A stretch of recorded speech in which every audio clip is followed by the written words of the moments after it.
Bienvenue dans l'Ondée, le podcast de lecture. On est toujours dans la partie 2 d'Histoire de ma vie de George Sand. Installe-toi bien confortablement et profite de l'Ondée.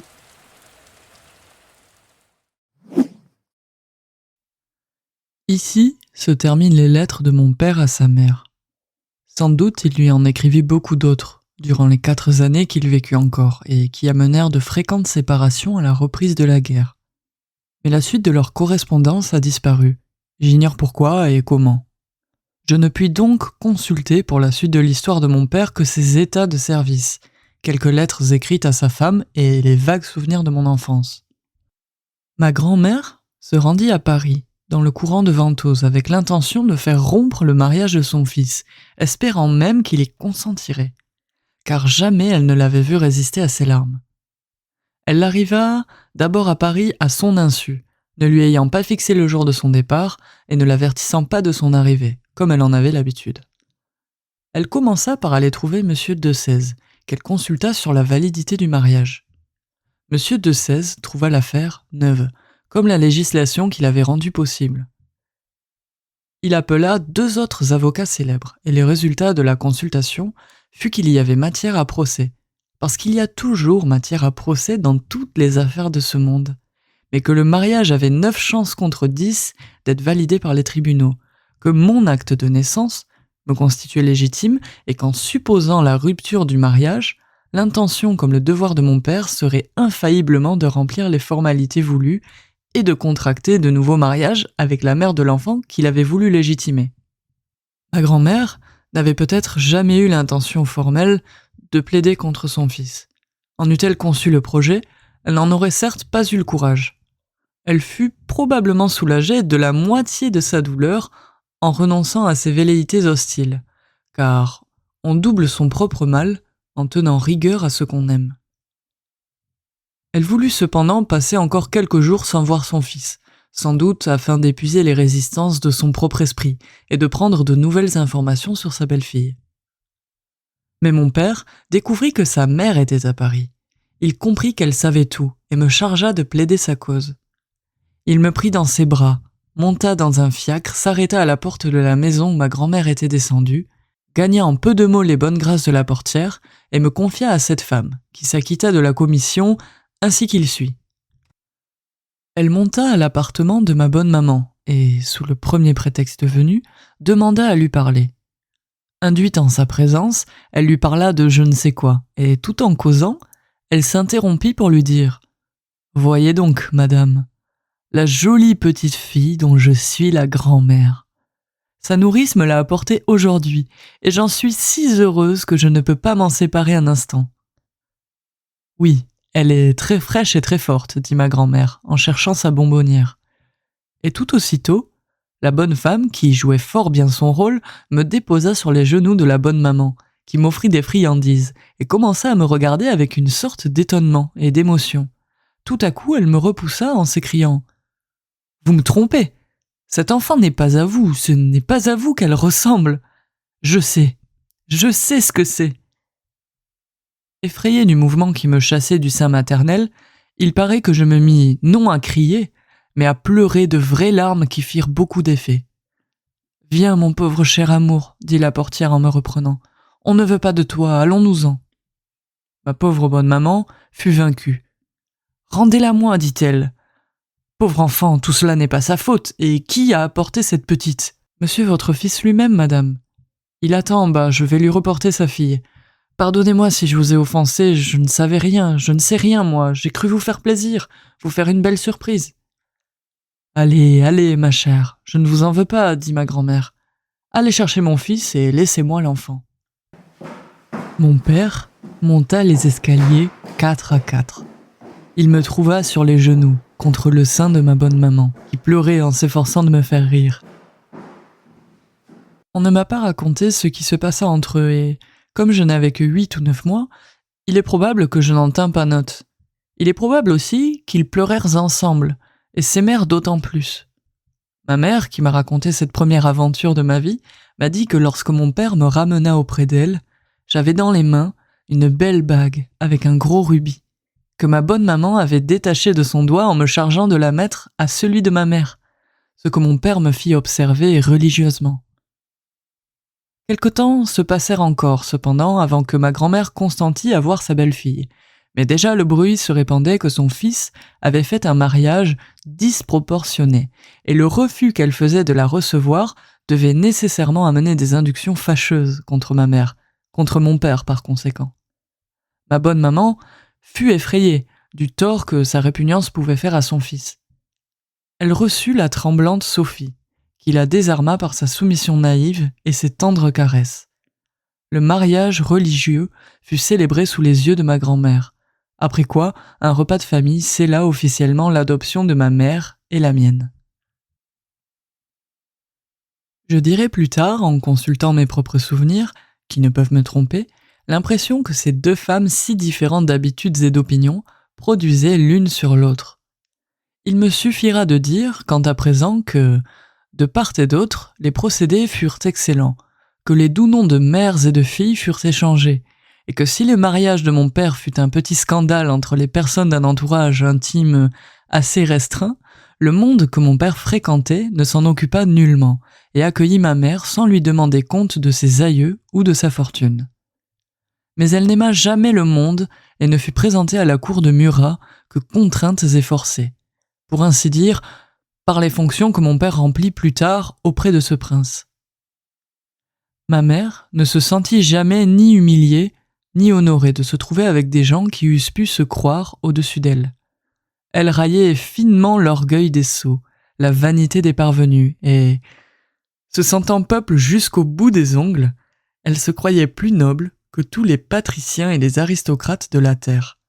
Elle avait coutume de dire que ceux de sa race avaient le sang plus rouge et les veines plus larges que les autres, ce que je croirais assez, car si l'énergie morale et physique constitue en réalité l'excellence des races, on ne saurait nier que cette énergie ne soit condamnée à diminuer dans celles qui perdent l'habitude du travail et le courage de la souffrance.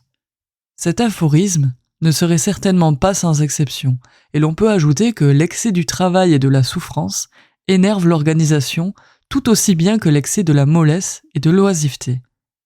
Mais il est certain, en général, que la vie part du bas de la société et se perd à mesure qu'elle monte au sommet, comme la sève dans les plantes. Ma mère n'était point de ces intrigantes hardies, dont la passion secrète est de lutter contre les préjugés de leur temps, et qui croient se grandir en s'accrochant, au risque de 1000 affronts, à la fausse grandeur du monde. Elle était 1000 fois trop fière pour s'exposer même à des froideurs. Son attitude était si réservée qu'elle semblait timide, mais si on essayait de l'encourager par des airs protecteurs, elle devenait plus que réservée, elle se montrait froide et taciturne. Son maintien était excellent avec les personnes qui lui inspiraient un respect fondé. Elle était alors prévenante et charmante, mais son véritable naturel était enjoué, taquin, actif et par-dessus tout ennemi de la contrainte. Les grands dîners, les longues soirées, les visites banales, le bal même, lui étaient odieux. C'était la femme du coin du feu ou de la promenade rapide et folâtre, mais dans son intérieur, comme dans ses courses, il lui fallait l'intimité, la confiance, des relations d'une sincérité complète, la liberté absolue de ses habitudes et de l'emploi de son temps. Elle vécut donc toujours retirée et plus soigneuse de s'abstenir de connaissances gênantes que jalouse d'en faire d'avantageuses. C'était bien là le fond du caractère de mon père et, sous ce rapport, jamais époux ne furent mieux assortis. Ils ne se trouvaient heureux que dans leur petit ménage. Partout ailleurs, ils étouffaient de mélancoliques bâillements, et ils m'ont légué cette secrète sauvagerie qui m'a rendu toujours le monde insupportable et le « home » nécessaire. Toutes les démarches que mon père avait faites, avec beaucoup de tiédeur, il faut l'avouer, n'aboutirent à rien. Il avait eu 1000 fois raison de le dire, il n'était pas fait pour gagner ses éperons en temps de paix.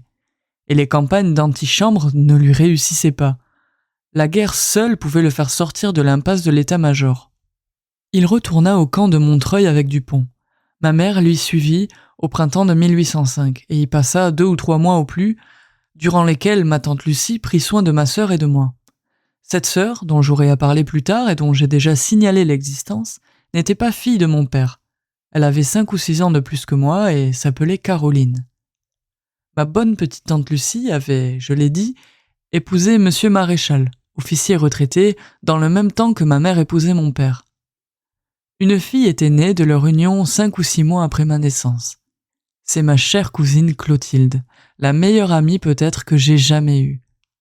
Ma tante demeurait alors à Chaillot, où mon oncle avait acheté une petite maison, alors en pleine campagne et qui serait aujourd'hui en pleine ville.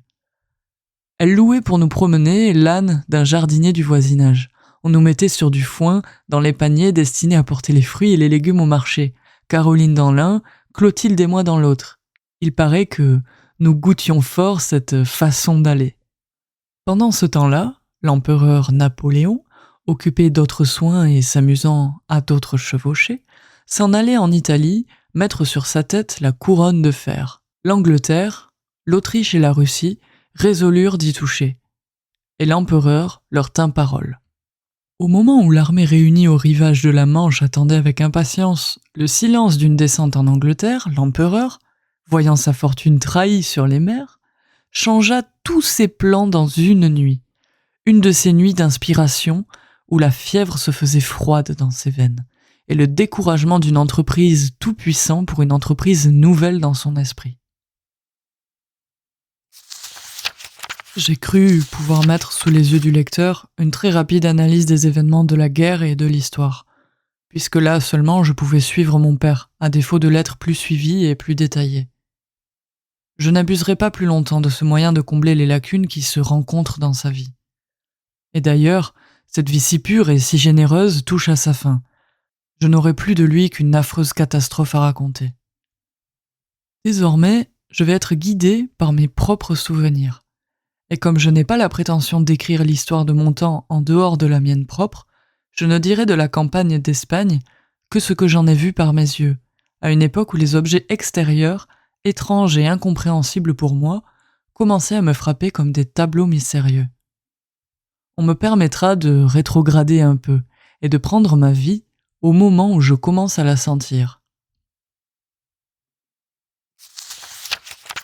Il faut croire que la vie est une bien bonne chose en elle-même, puisque les commencements en sont si doux et l'enfance un âge si heureux. Il n'est pas un de nous qui ne se rappelle cet âge d'or comme un rêve évanoui, auquel rien ne saurait être comparé dans la suite. Je dis un rêve en pensant à ces premières années, où nos souvenirs flottent incertains et ne ressaisissent que quelques impressions isolées dans un vague ensemble. On ne saurait dire pourquoi un charme puissant s'attache pour chacun de nous à ces éclairs du souvenir insignifiants pour les autres. La mémoire est une faculté qui varie selon les individus et qui, n'étant complète chez aucun, offre 1000 inconséquences. Chez moi, comme chez beaucoup d'autres personnes, elle est extraordinairement développée sur certains points, extraordinairement infirme sur certains autres. Je ne me rappelle qu'avec effort les petits événements de la veille, et la plupart des détails m'échappent même pour toujours. Mais quand je regarde un peu loin derrière moi, mes souvenirs remontent à un âge où la plupart des autres individus ne peuvent rien retrouver dans leur passé. Cela tient-il essentiellement à la nature de cette faculté en moi, ou à une certaine précocité dans les sentiments de la vie ? Peut-être sommes-nous doués tous à peu près également sous ce rapport, et peut-être n'avons-nous la notion nette ou confuse des choses passées qu'en raison du plus ou moins d'émotions qu'elles nous ont causées. Certaines préoccupations intérieures nous rendent presque indifférents à des faits qui ébranlent le monde autour de nous. Il arrive aussi que nous nous rappelons mal ce que nous avons peu compris. L'oubli n'est peut-être que de l'intelligence ou de l'inattention. Quoi qu'il en soit, voici le premier souvenir de ma vie, et il date de loin. Si tu souhaites en savoir plus, n'hésite pas à cliquer sur la petite cloche pour recevoir les autres épisodes qui viendront par la suite. Et puis, pourquoi pas, dans les commentaires, on peut papoter un peu, partager nos impressions, nos idées, tant que ça reste dans la bienveillance bien sûr. Sinon, je te souhaite de bonnes écoutes sur l'ondée, je te dis à très vite, ciao!